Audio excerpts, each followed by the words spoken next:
So here we have Finn. We're going to introduce Finn to the prong collar. First thing we want to do before we put this on him is have him come over and have him sit. You always want your dog to be calm before you're going to start using a tool with them or take them on a walk.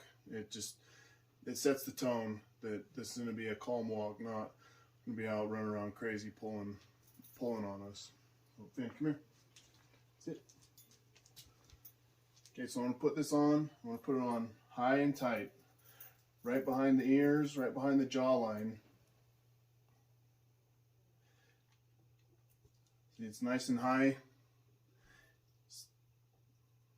Not a lot of slack in that. Can still get my finger underneath there. The reason why we want it high and tight, because this is the most sensitive part of the neck. So this is where they have the most feeling, right here. Down here where his regular collar is, this is the strongest part of the neck. So if this comes down here, it's going to work better than this will, but it's not going to be as good as it is up here. Remember, the idea is to get what we're looking for with the least amount of pressure possible to get that. I'm going to take this off because we don't need it. Finn, come here, sit. No, sit. Good boy. So Finn's never had this prong collar on before, so this is a first for him. So once we clip it on, clip the leash on, now all I'm going to do is I'm going to let him try to find the end of this leash. If he stays close to me, I'll move around a little bit so that we can get him to put some pressure on it. So I'll just give him a little bit of pressure, and as soon as he moves into it, I let that pressure off.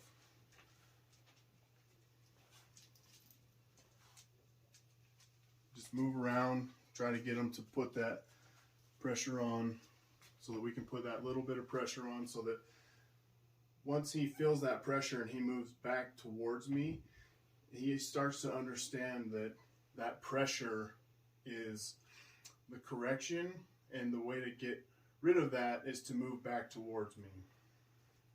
So just a little tiny bit of pressure. If he pulls back against it, I just hold where it was. I don't use much. I just hold my arm steady where it was.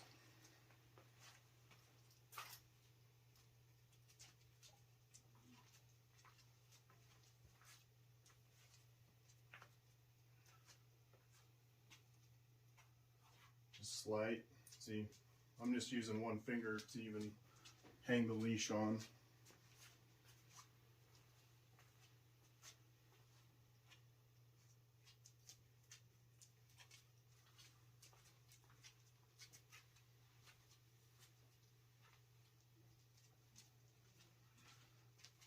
A lot of guys, or a lot of people will throw a prong collar on. They'll let the dog get out towards the end of the leash, about like this, and then they'll just crack the leash as hard as they can. That's a misuse of this tool. You should never do it that way. There are times where you might need to provide a harsher correction, but that's the dog being unsuspecting of what this is and how it feels. That's an absolute misuse of this tool. All I want is to give him the smallest amount of pressure needed to get him to move back towards me. Because I want him to know that I am safe. He feels the pressure out at the end of the leash. He comes back, I'm safe.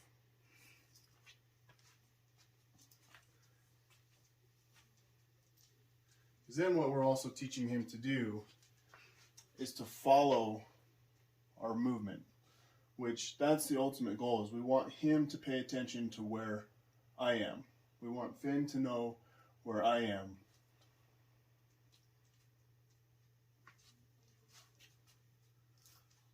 Leash pressure on. If he holds it, I'll hold with just very minimal pressure. If he stays like that for 10, 15 seconds, then I'll slightly pull. Right now I'm slightly pulling him towards me. See, this is not him giving into the pressure. This is him just laying down to fight the pressure. But as soon as he moved back into that pressure and he got up and moved towards me, that pressure's off. Same thing here. He's going to resist. Just give him that little tiny bit of pressure. You got to remember, this is a new sensation for him. This is new to him. So if he fights this, all I'm going to do is I'm going to let him fight it with me just holding the leash with one finger, letting him figure out as soon as he lets that pressure off, it's over. The one thing is, and he's not doing this, he does do this, but he hasn't been doing it, is biting the leash. If he starts biting the leash, I'll correct him immediately.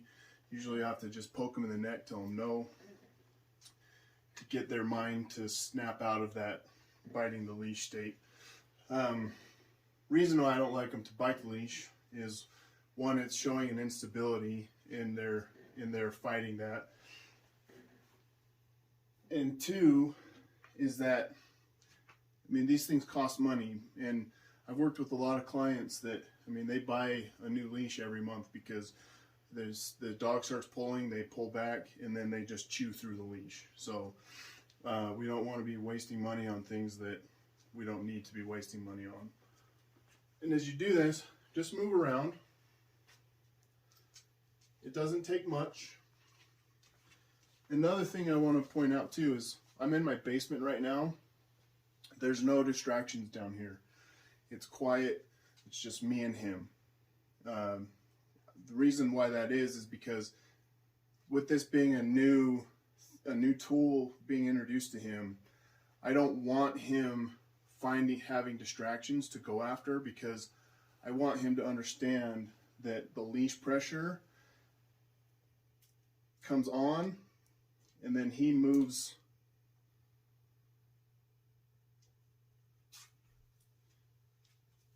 towards me and it's off.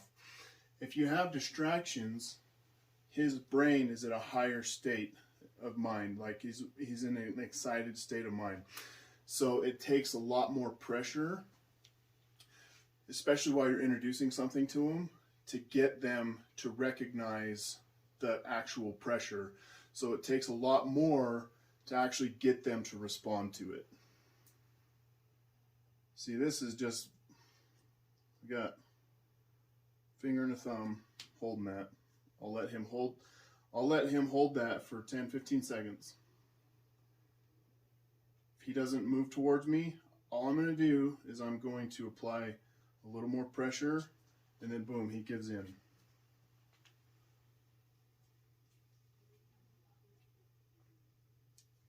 Just like that. Now I would recommend that you spend 15 to 20 minutes just moving around doing this when you're introducing your dog to the prong collar. Reason is that if we just do 5 minutes and we're not real sure how he's going to fight it, if he does, because usually the longer you go, the more they're going to resist, just because they're not used to being told what to do. And so once they're realizing that they're having to do what they're being told, is they're going to rebel, and so they'll pull a lot harder. And it's not a lot necessarily like anything that's going to cause them harm. It's just that they're pulling back harder because they're going to make sure that you're going to follow through, because they're used to you not following through. So it's important that you do follow through, because once they know you're going to follow through, then they're going to start to say, okay, he's going to follow through, he's not going to give in, so I'll give in. Just slight pressure. Pull a little more. A little more pressure. See, I want him to turn to me. Dogs are smart, they'll do that. They'll just move just enough. I don't want just enough. I want him to move back towards me. See, he's starting to resist it a little more. So I just give him just that tiny little pressure. I do not want to move into him. Because if I move in, he wins. Then I gave in. I don't want to give in. He has to give in. So tiny bit, little more. There we go. Boom. That's all it takes.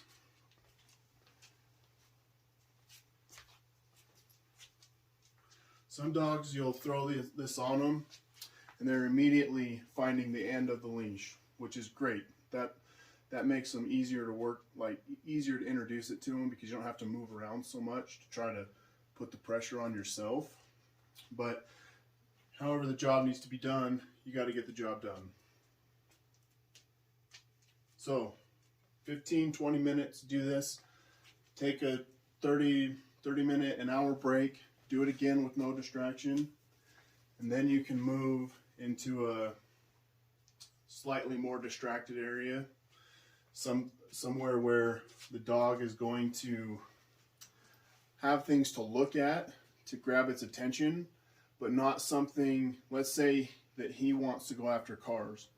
I don't want to put him in a position right away where he is intently focused on a car or something, that like a ball or something like that, because again, we want him to learn what this pressure means, but we want to do it slowly. We don't want to just throw him into a position where we don't want to set him up to fail. We want to set him up to win.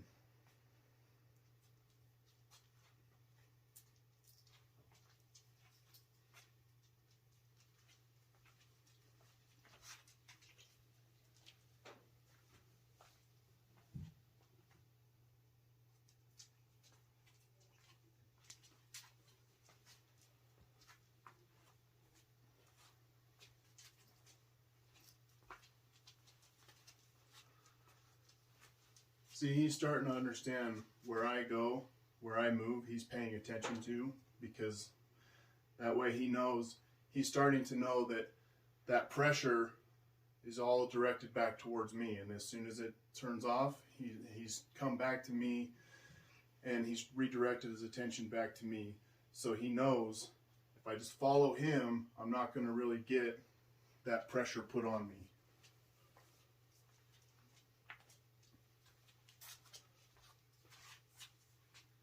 If he sets himself in, yep, just give him that tiny bit of pressure.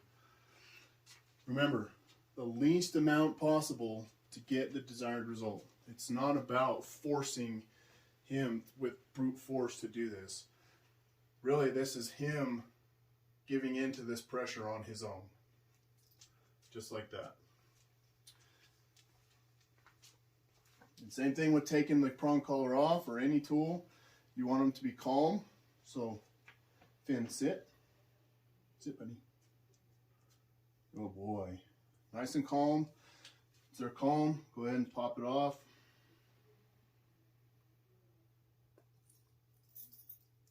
And then once they've sat here for a minute, staying calm, you can release them. Okay, buddy. Good boy. So that's how you introduce your dog to a prong collar. Let me know if you guys have any questions or if you need clarification on any of that.